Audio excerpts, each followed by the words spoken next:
Es tan de Dios la Iglesia que después de 20 siglos sigue en pie, a pesar de que ha habido muchos intentos por destruirla. Y hoy vamos a contar uno de esos intentos que se sucede entre esos 10 años que van desde 1789 a 1799, ese periodo que se conoce como la Revolución Francesa. De ahí el título de esta conferencia, que se llama así, Revolución Francesa y Descristianización.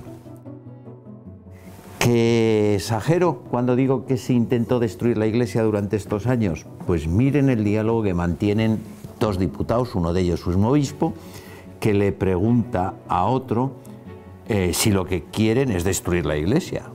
Y el otro le contesta con una evasiva y Alafar responde: yo estoy lejos de creerlo, le dice, pero es preciso convenir que todo lo que habéis hecho hasta aquí es muy a propósito para asegurar el éxito de semejante tentativa, es decir, de intentar destruir la Iglesia. Al final de este proceso, el mariscal Berthier, mariscal de los ejércitos revolucionarios, que invade Roma y que secuestra al Papa Pío VI, se lo lleva a Francia, y precisamente este Papa, Pío VI, muere el 29 de agosto de 1799 en territorio francés, en Valenciennes. Pues así dio la noticia oficial el gobierno de Francia de la muerte del Papa Pío VI, con esta escueta frase: Pío VI y último. Ellos estaban convencidos de que habían acabado con la Iglesia. Bien, pues vamos a explicar este proceso, y para ello necesitamos ir un poquito a los orígenes de qué es lo que se pretendía. La cultura de la cristiandad, representada ahí en la imagen pues, por Santo Tomás de Aquino, en lo que a nosotros nos interesa para este proceso, entiende un punto fundamental, y es que Dios es creador y providente. Dios ha creado al mundo, Dios ha creado al hombre, y por lo tanto el hombre es una criatura dependiente de Dios que debe obedecer a los mandatos. ¿Para qué? Bueno, pues como estudiaban los franceses antes de la Revolución Francesa, Dios ha creado al hombre para que le sirva, le ame y después sea feliz con él en el cielo. Este es el concepto que se tiene de eso que se llama la cultura de la cristiandad. Bueno, este concepto se rompe precisamente en el siglo XVI por obra de Lutero, que introduce una nueva idea de, frente al hombre como criatura, el hombre como ser autónomo. Él, en sus libros y en sus doctrinas, tiene una proposición que es el libre examen. El libre examen consiste en decir sucintamente, por lo que a nosotros nos interesa, que somos autónomos para interpretar las Escrituras. Es decir, no necesitamos de ninguna autoridad eclesiástica que nos diga cómo hay que interpretar las Escrituras. Somos autónomos, podemos prescindir del magisterio y de la tradición para pensar en materia religiosa. Bien, esto que lo oyen los campesinos alemanes en 1525, se hacen la siguiente composición del lugar. Si nadie me puede a mí decir lo que yo tengo que hacer en materia religiosa, muchísimo menos habrá quien me diga a mí qué es lo que yo tengo que hacer en materia política. Y estos son las revoluciones campesinas de los años 1524 y 1525. Claro, como Lutero necesita el apoyo de los príncipes alemanes para separarse de Roma, él escribe una obra que lleva el significativo título de Contra las hordas asesinas y ladronas del campesinado. Claro, porque a continuación él dice: un momento, que eso que yo había dicho del libre examen, eso solo es patrimonio del príncipe, no del resto de la población. Claro, y los príncipes le dicen: bueno, ¿y qué hacemos con estos que se han sublevado? Pues muy sencillo, exterminarlos como a perros. Y como consecuencia, la represión del levantamiento campesino de esos años, pues provoca entre 100.000 y 135.000 muertos en Alemania.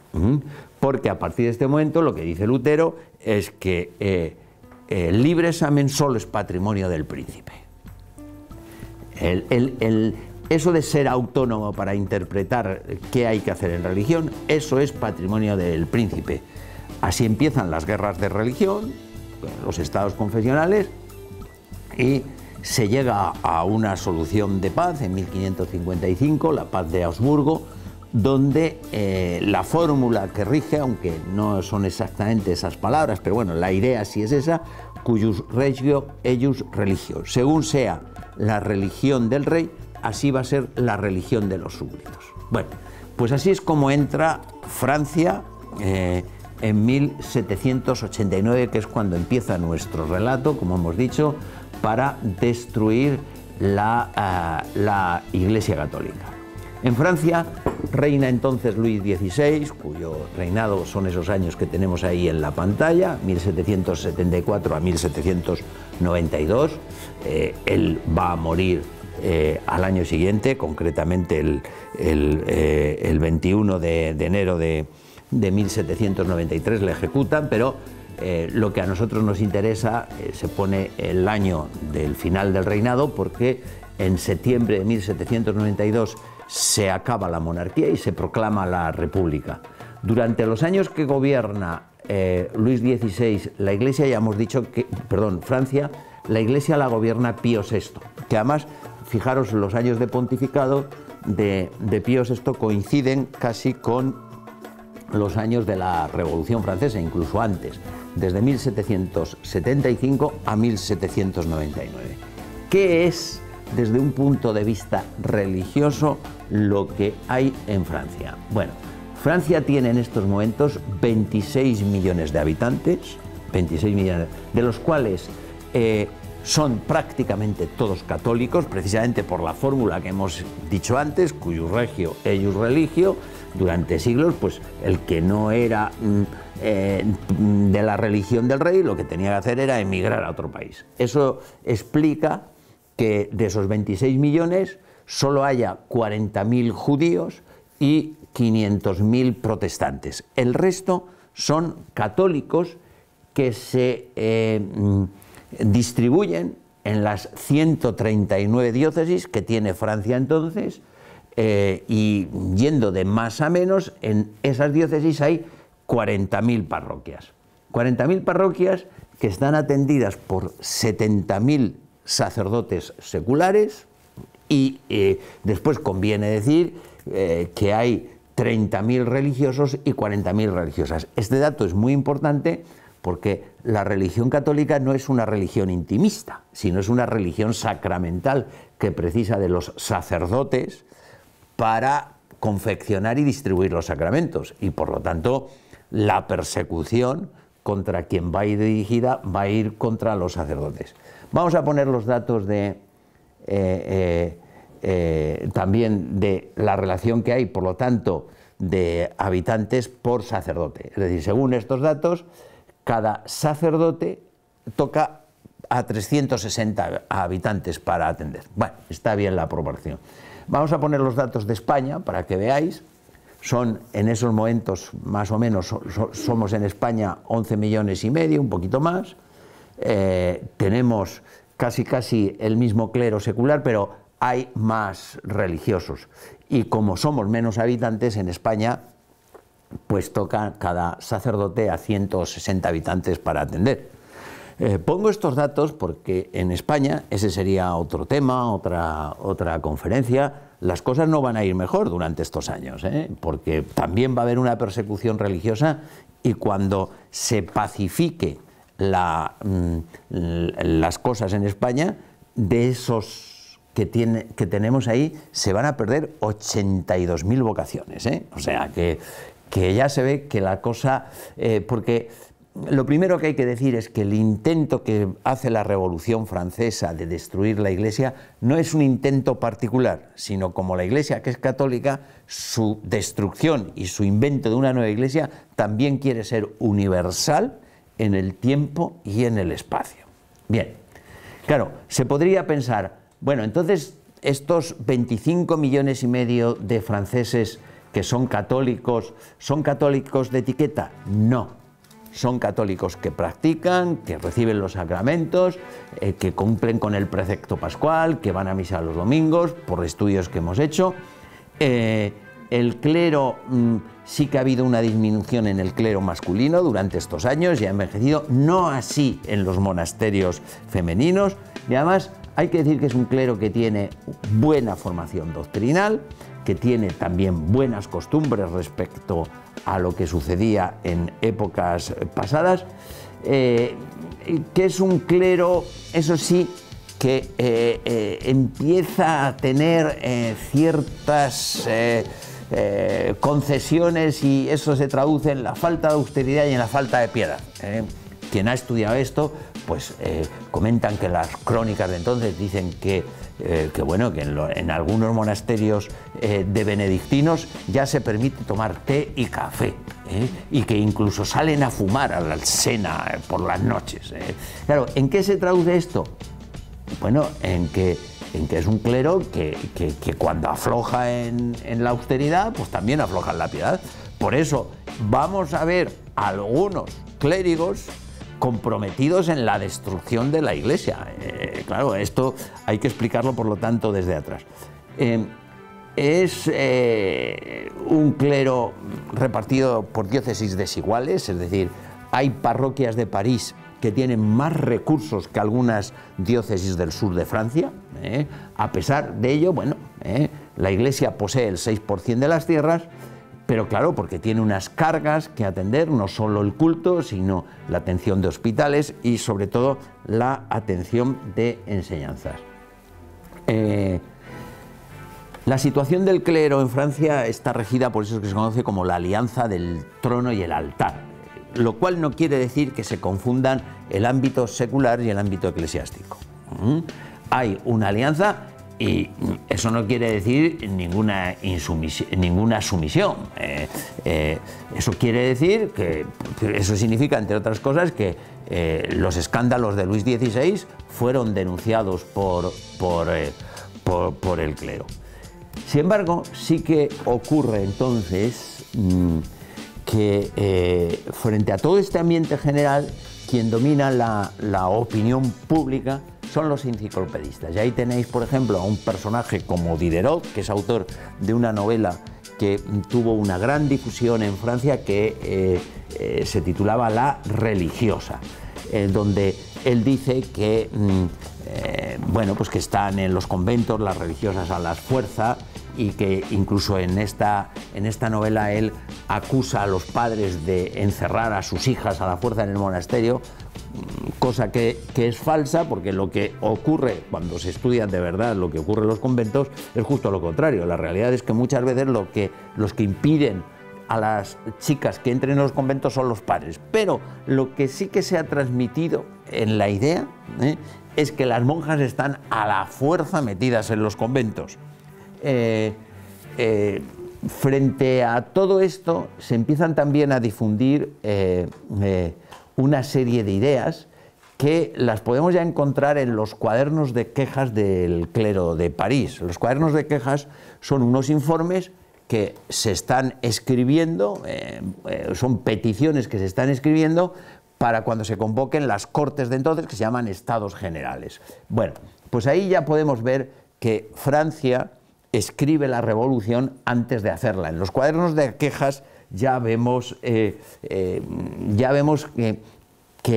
elaboradas pues por inspiración de sociedades y en algunos casos de las logias masónicas, ya vemos que no coincide lo que la gente piensa con lo que está en los cuadernos de quejas. Incluso es sorprendente que en el cuaderno de quejas de Chalais de Saint-Ouen, por ejemplo, una de las cosas que se pide es que todos los clérigos se casen, y se escribe textualmente: La ternura de sus esposas despertaría la sensibilidad de sus corazones, la gratitud y la compasión propias de la naturaleza humana y que se han visto sofocadas por los votos de castidad y obediencia en casi todos los que las han pronunciado. Bueno, esto evidentemente es algo que no se corresponde con la realidad, pero que se lanza.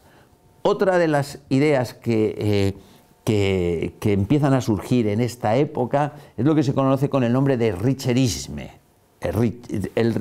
Richerisme son las ideas de Edmund Richer, que es un personaje del siglo XVI que ahora se ponen en boga, según el cual Richer lo que decía es que si bien los obispos descienden de los apóstoles, los sacerdotes son los descendientes de esos 72 discípulos que Jesús mandó a predicar por todo el mundo. Por lo tanto, tienen tanta autoridad los sacerdotes como los obispos. En el fondo, lo que dice Richer es que la autoridad de los obispos frente a una reunión de sacerdotes queda diluida. Y para acabar de ello, otra de las cosas que se difunde entonces son las ideas galicanas, que vienen resumiendo a decir que la reunión de los obispos de una nación, concretamente de Francia, tiene tanta autoridad o más como la que tiene el Papa.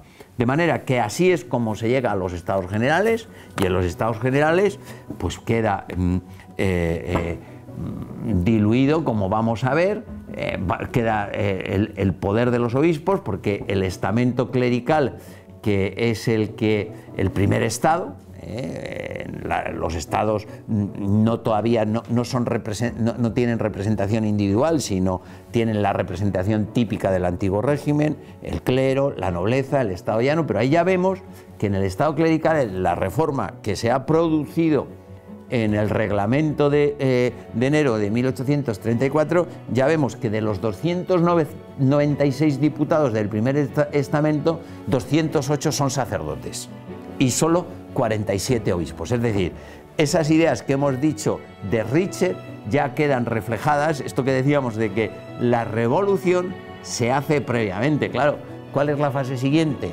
Decir que no se va a discutir por estamentos, sino individuales. Esto es el juramento del juego de pelota, y los estados generales, el 30 de junio de 1789, quedan convertidos en Asamblea Nacional, que se proponen dar a Francia una constitución. Es decir, no nos sirven las leyes anteriores, vamos a hacer una constitución. Claro, esto va a afectar a la estructura de Francia, que, como hemos dicho, es la alianza del trono y el altar. Mientras se hace esta constitución, salen decretos importantes, como fue la abolición del régimen feudal, de los derechos de los señores. Claro, esto va a afectar a la Iglesia de una manera, porque claro, suprimidos los derechos feudales, derechos, por ejemplo, de demoler, de cazar, uno de los nobles, hijo de esta señora que tienen ustedes ahí, que es Émile de Châtelet. Esta es famosa porque era matemática, física, y sobre todo porque era la querida de Voltaire, que vivió con ella durante muchos tiempos en el palacio, en el castillo de Cirey, donde además el marido de ella iba a visitarles de vez en cuando. Era muy condescendiente con este tipo de situaciones. Bueno, pues el hijo de esta señora, cuando se suprimen los derechos de caza de los señores feudales, se le ocurre decir lo siguiente: ah, ¿nos quitáis el derecho de caza? Pues nosotros os vamos a quitar los diezmos, que era la contribución que los fieles daban a la Iglesia. Oye, y se los quitaron. Claro, quitándole los diezmos a la Iglesia, le vas quitando un recurso para poder vivir y para poder atender esas necesidades. La siguiente fue una proposición de un obispo, Talleyrand, era obispo de Autun, era nada más y nada menos que como el ministro de Economía de todo el clero, es decir, un señor con muchísimo poder. Talleyrand propone que, claro, que la Iglesia tiene tantas riquezas que lo que tiene que hacer es dárselas al Estado para que el Estado las administre. Excuso decirles que eso se justifica por las doctrinas de este señor que aparece ahí, que es Isaac Le Chapelier, que dice, no, no, es que nosotros no es que le quitemos los bienes a la Iglesia, sino que los recuperamos porque la Iglesia no es dueña, sino simplemente depositario. Y entonces va a cambiar de depósito, porque ahora el Estado es quien va a atender a los pobres, quien va a atender todo ese tipo de necesidades. Esa idea de Le Chapelier y sobre todo de Talleyrand, con el poder que tiene, era un obispo importantísimo, queda la Iglesia despojada de los bienes. Talleyrand, que es obispo de Autun, naturalmente es un obispo sin ninguna vocación. Cuando él está preparándose para ser sacerdote, él va simplemente por la mitra y ya está liado con una señora, y Talleyrand le faltará tiempo para después de esta proposición, dejar el obispado, renuncia. Este es Talleyrand, que se convierte en uno de los políticos más importantes y acabará casándose con esta señora que está ahí, Catarina Gran. Catarina Gran nace en la India, era de una belleza muy, muy espectacular, se casó con 16 años, volvió a Francia, donde ejerció la prostitución, y en 1794 Talleyrand, inmediatamente después de dejar de ser obispo, se lía con esta señora y es Napoleón el que le obliga a casarse con ella. Bueno, pues la feliz pareja, que este fue el que acusaba de riqueza a la Iglesia, se instaló en esta casita tan modesta como es el castillo de Valençay. Este era el domicilio social del señor Talleyrand, que era el que acusaba de riqueza al clero francés. Bien, pues él es precisamente el que va a ejercer en la fiesta de la Federación, que es una fiesta importante en este proceso de descristianización del que vamos hablando. Él es el que va a hacer la penúltima ceremonia como clérigo. Talleyrand es el que celebra en la fiesta de la Federación, que es esa foto que tenemos ahí, en los campos de Marte, donde se convocan más de 100.000 franceses. En el centro celebra una misa. Pero la misa se celebra ya en el altar de la patria, es decir, vamos viendo cómo el Estado se va apropiando de la liturgia católica, y ahí es donde todos prestan su juramento a la nación y les ves el grabado, lo que recoge es ese momento donde todos con el brazo en alto están prestando juramento. El siguiente paso es la prohibición de emitir votos solemnes. Ahí está el cartel de una película impresionante, como es Diálogo de Carmelitas, que refleja muy bien toda esta situación. Y queda prohibido en Francia emitir votos solemnes. Es decir, los votos solemnes los emiten aquellas órdenes contemplativas o que no tienen, como decían ellos, utilidad social, las que no se dedican a la enseñanza, porque las que dedican a la enseñanza de hospitales tienen votos simples, y a estas de momento se les tolera. ¿Se les tolera hasta cuándo? Bueno, hasta que precisamente Le Chapelier, que es ese señor del que hablábamos antes, dicta una orden de supresión de los gremios. De esta situación, de la supresión de los religiosos, son los conventos masculinos donde más religiosos salen. De los conventos femeninos apenas sale, se cuentan con los dedos de una mano.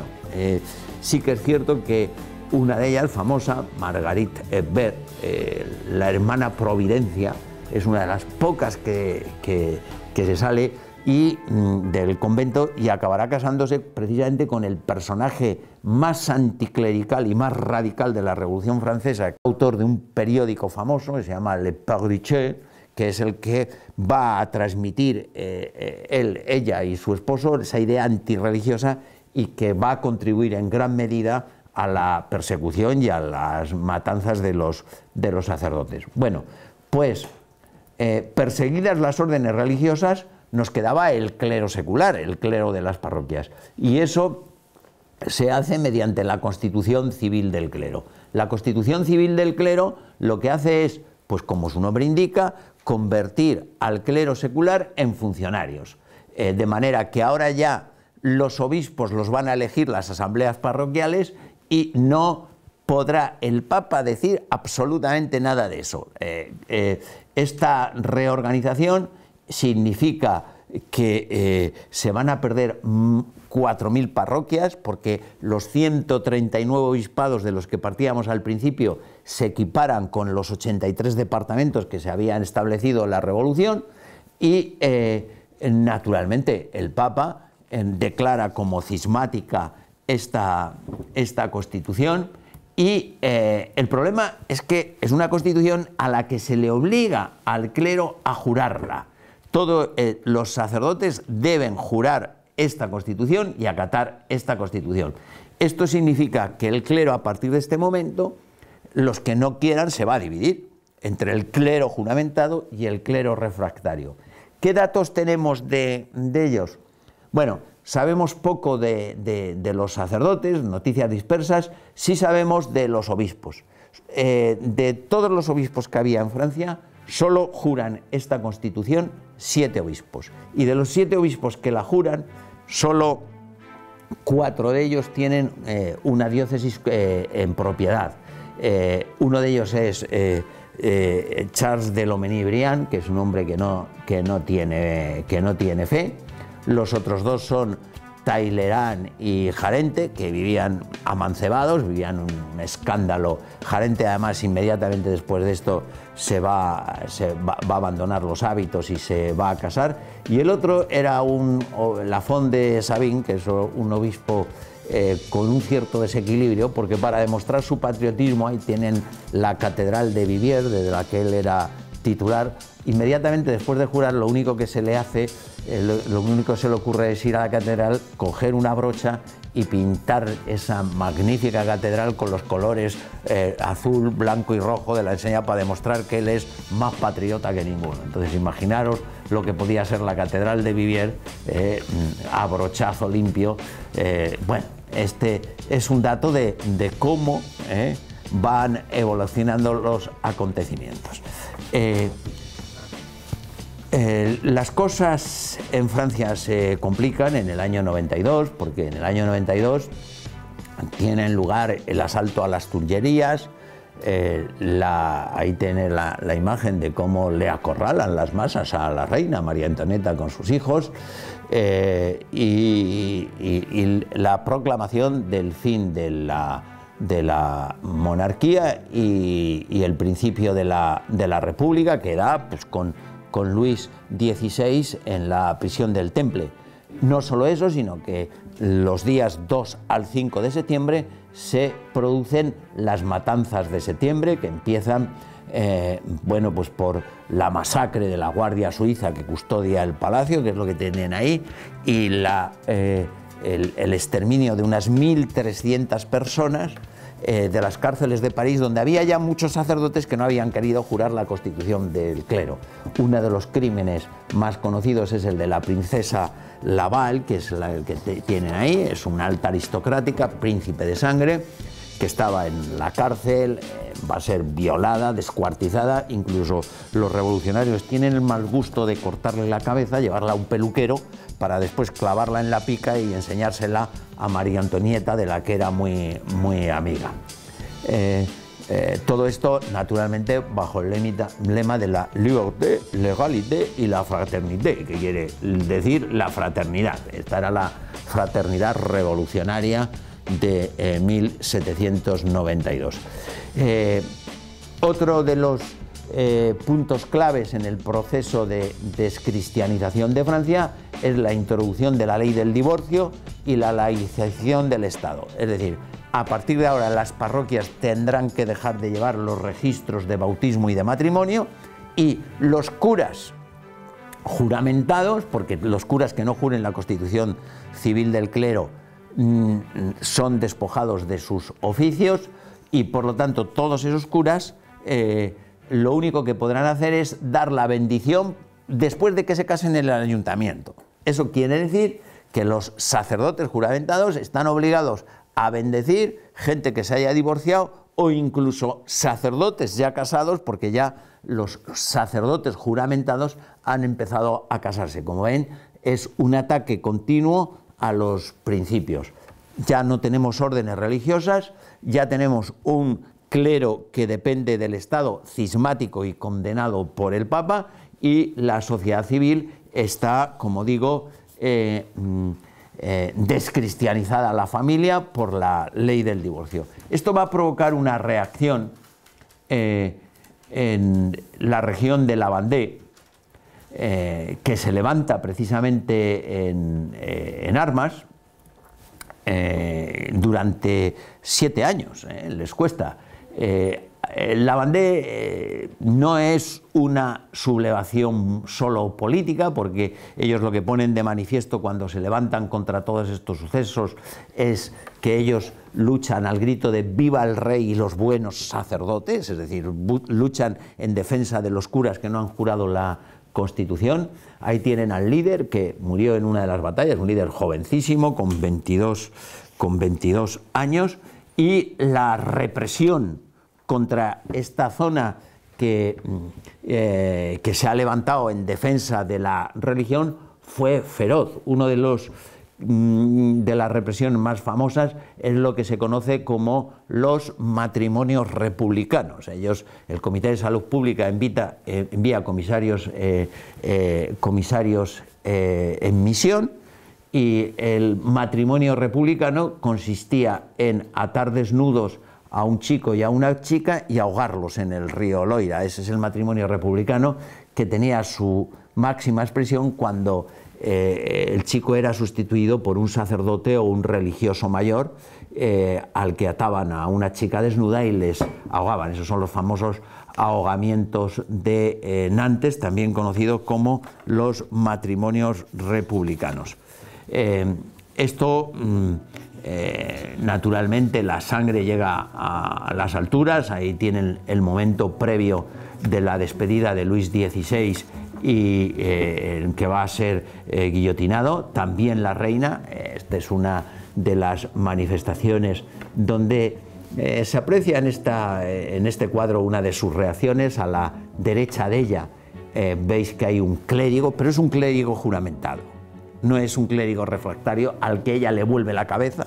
Incluso aparece vestido como los clérigos anglicanos, es decir, ella no quiere saber, no se quiere confesar antes de irse, y la expresión del pueblo como Sansón, el verdugo, lata las manos frente a estas mujeres que tienen las manos libres. Bien, eliminados todos estos sacerdotes, pues queda la posibilidad ya de crear una nueva religión. Y esa nueva religión, una vez que Fouché ha dado la idea de arrasar los templos, empieza con un intento precisamente de establecer el culto a la diosa Razón. La diosa Razón, que va a estar representada por esta señorita que veis aquí, que se llama Meillar, era una bailarina de la ópera,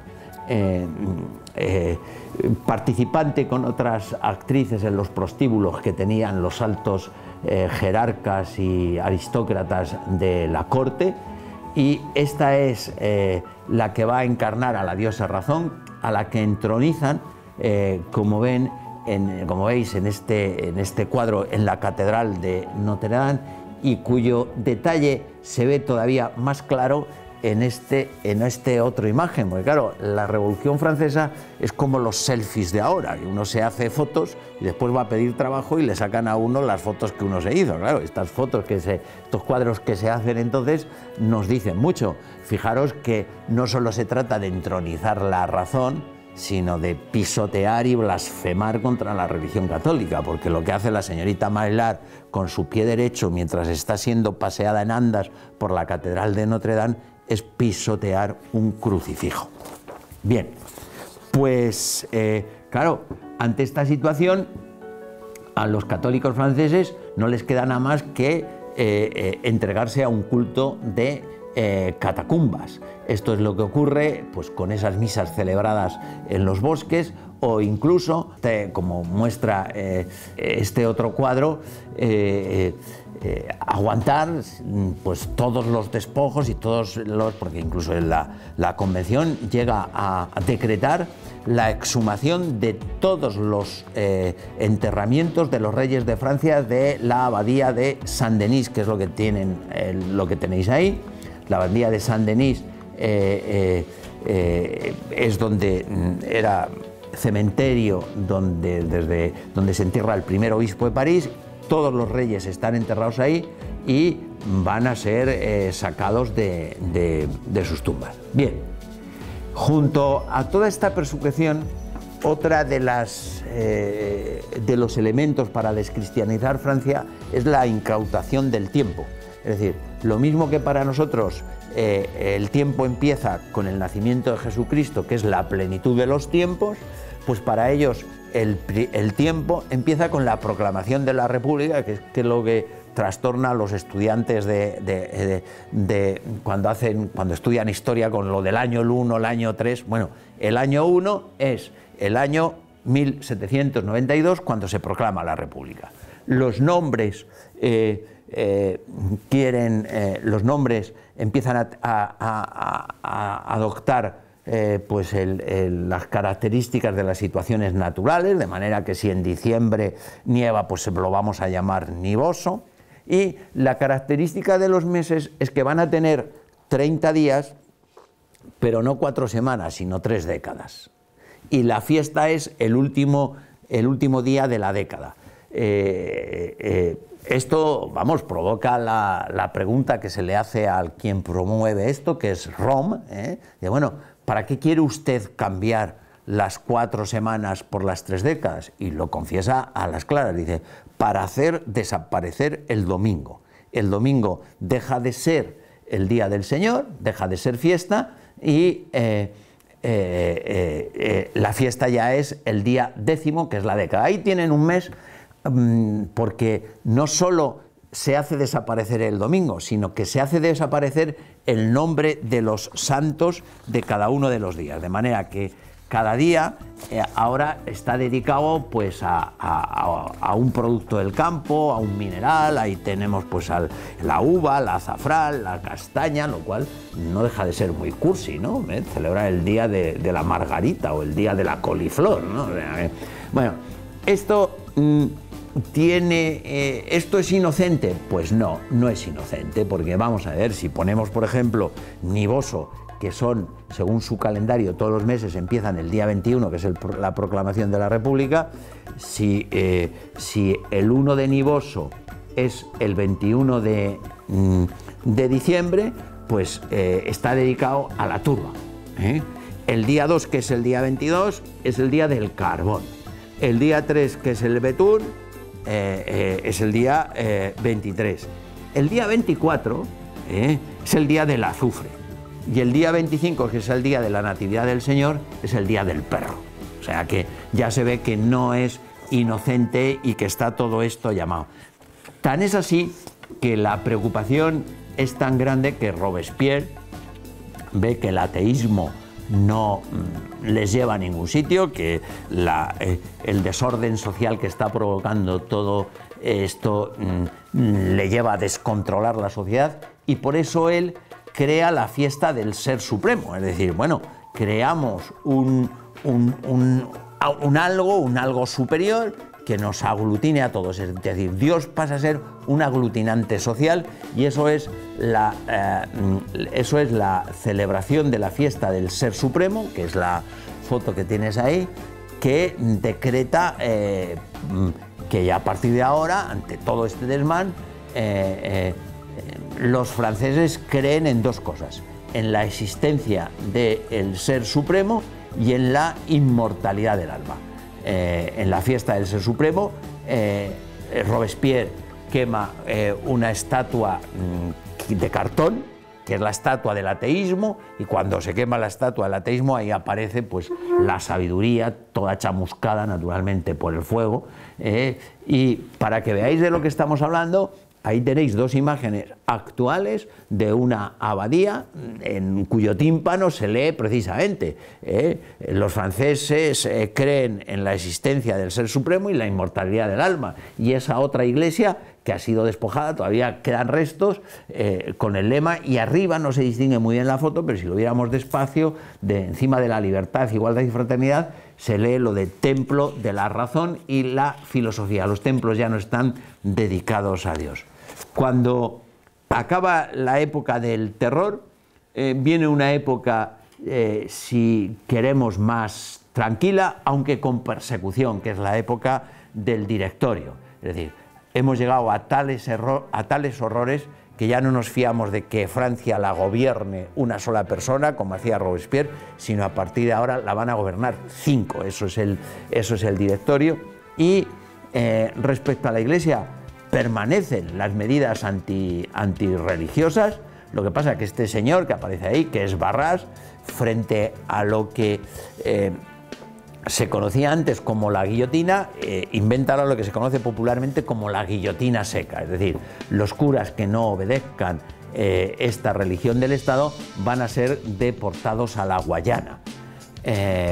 Este es el final de todo este proceso, en el que después de esta calma, pues acaba apareciendo la figura de un personaje importantísimo y que va a tener una repercusión decisiva en Francia, que se nos sale de esta exposición, que es Napoleón, que va a conquistar Italia, y como consecuencia de la conquista, en Roma se va a proclamar la República de Roma, y Pío VI va a ser secuestrado en 1798, llevado a Francia, al destierro, y ahí es donde muere, como decíamos al principio, anunciando su muerte como Pío VI y último.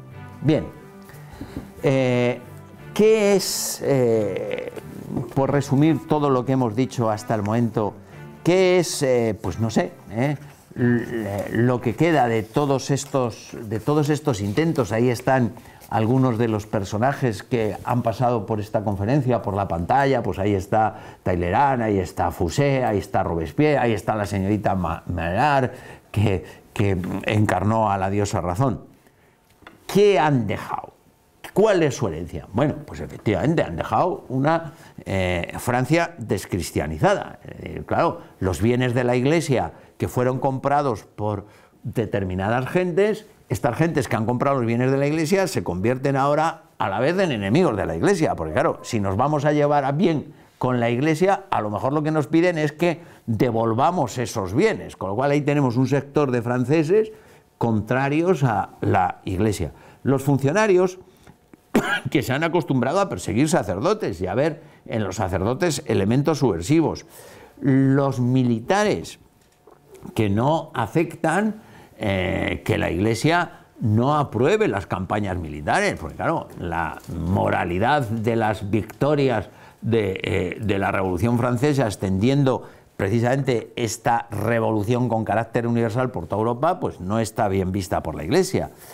Y bueno, pues ahí tenemos todo un sector social que es lo que explica que durante el siglo XIX perviva este clima antirreligioso que se manifiesta, entre otras cosas, en la Revolución de la Comuna de 1871, donde el obispo de París va a ser fusilado, Georges Darbois, con otros rehenes, cuando estalla la Revolución de la Comuna. Esto, si queremos, son los inconvenientes de la Revolución Francesa. ¿Cuáles son las ventajas? Pues habíamos hablado de cómo durante mucho tiempo se había creado una mentalidad galicana de una iglesia francesa frente a Roma, de la que participaban muchos clérigos y muchos, por tanto, franceses. Bueno, pues si quieren, es la parte positiva de todo esto, y es que la Revolución Francesa contribuyó de manera decisiva al fin del particularismo religioso y creó las condiciones para que los católicos franceses buscasen la unidad en torno al Santo Padre, al sucesor de Jesucristo en la tierra, al vicario de Cristo, al Papa.